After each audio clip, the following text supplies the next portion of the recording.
It's part of American history that no one is proud of. African Americans had to fight to be given their civil rights, and that fight involves some brave young local men and women.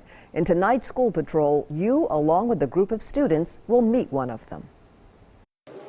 Well, I see a lot of civil rights history. When you enter the Civil Rights Room of the Nashville Public Library, learning about demonstrations, solemnness permeates the atmosphere. Somebody walked up behind somebody and the policeman decided to look this way. The floor walker would say, "Hey, watch this guy right here." And a glimpse around the walls shows why. Follow literally in the footsteps of the people who have been here before us, who have made the path so we can continue the fight. As part of the Operation Understanding experience, So we are pleased to give a warm welcome to Dr. Rip Patton. Thank you, thank you. students get to interact with civil rights icons. This picture is the bombing of our lead attorney's home. Ernest Rip Patton was a 21-year-old Tennessee State University student. Why did we march in silence? We wanted Nashville to hear footsteps, not our mouths. When he decided in 1961 to join other young men and women in the fight for freedom. You make more noise being silent than you do opening your mouth. At the time, Patton was silently protesting. It took us probably 4 years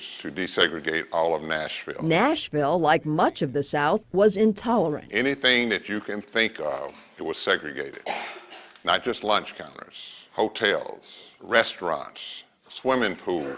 One of the most well-known movements involved making the city's lunch counters And you see a tall gentleman standing there. open to all. Marion Barry. He was a student at Fisk. He was our lookout. But the preparation was rough. We sat down. We had people come behind us, pull us off of stools, put cigarettes out in our heads, pour water on us. This was training. This was getting you mentally ready if this happened when you went downtown. To give students an even better understanding, Show yourself friendly and courteous at all times. he had them learn the rules of revolution. Do refer information seekers to your leader in a polite manner. Do not strike back nor curse if abused. What sounded like horror stories One of the black females was standing in, and a young white man walked up to her smoking a cigarette and said, "I'm going to put this cigarette out in your face." often resulted in protesters calling not on retribution, In her soul, she started humming. but their own inner peace. Ain't gonna let no cigarette turn me around,